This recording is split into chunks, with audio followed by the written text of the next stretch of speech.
Psychology Today. Correct. So you're a respected academic. You testified before this committee that Google's manipulation of votes gave at least 2.6 million additional votes to Hillary Clinton in the year 2016. Is that correct? That's correct. And I want to make sure I understand. You personally supported and voted for Hillary Clinton. I was a very strong public supporter of Hillary Clinton, yes. So you're not dismayed that people voted for her, but your testimony is that Google is, through bias in search results, manipulating voters in a way they're not aware of.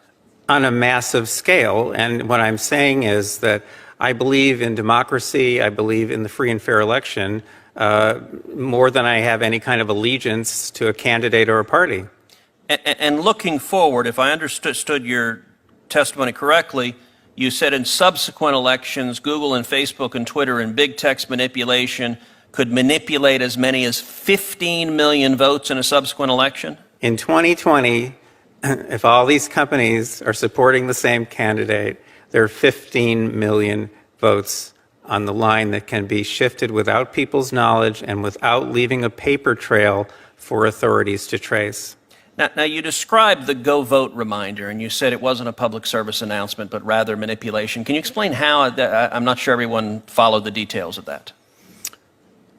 Well, sure. If on Election Day in 2016, if Mark Zuckerberg, for example, had chosen to send out a Go Vote reminder, say just to Democrats, and no one would have known if he had done this, that would have given that day an additional at least 450,000 votes to Democrats. And we know this without doubt because of Facebook's own published data, because they did an experiment that they didn't tell anyone about during the 2010 election. They published it in 2012. It had 60 million Facebook users involved. They sent out a Go Vote reminder, and they got something like 360,000 more people to get off their sofas and go vote who otherwise would have stayed home. The point is, I don't think that Mr. Zuckerberg sent out that reminder in 2016. I think he was overconfident. I think Google was overconfident. All these companies were. I don't think he sent that out. Without monitoring systems in place, we'll never know what these companies are doing. But the point is, in 2018, I'm sure they were more aggressive. We have lots of data to support that. And in 2020, you can bet that all of these companies are going to go all out. And the methods that they're using are invisible. They're subliminal. They're more powerful than most any effects I've ever seen in the behavioral sciences. And I've been in the behavioral sciences for almost 40 years.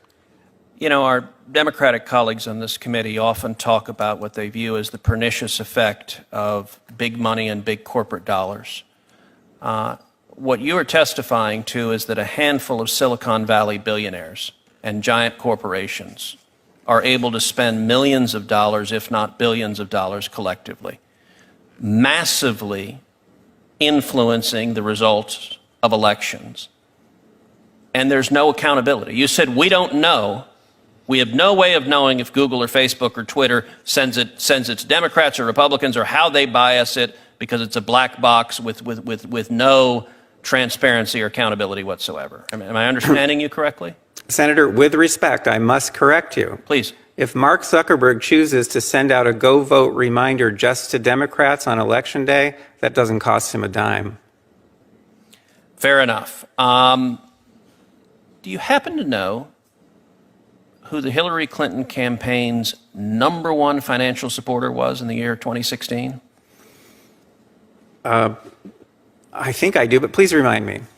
The #1 financial supporter of the Hillary Clinton campaign in the 2016 election was the parent company of Google, Alphabet, who was our first witness. They were her #1 financial donor, and your testimony is, through their deceptive search methods, they moved 2.6 million votes in her direction. I would think anybody, whether or not you favor one candidate or another, should be deeply dismayed about a handful of Silicon Valley billionaires having that much power over our elections to silently and deceptively shift vote outcomes. Again, with respect, I must correct you. The 2.6 million is a rock bottom minimum.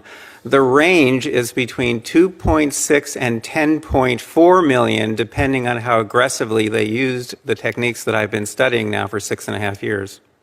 Wow. Could you say that again, please? Just The 2.6 million is a rock bottom minimum.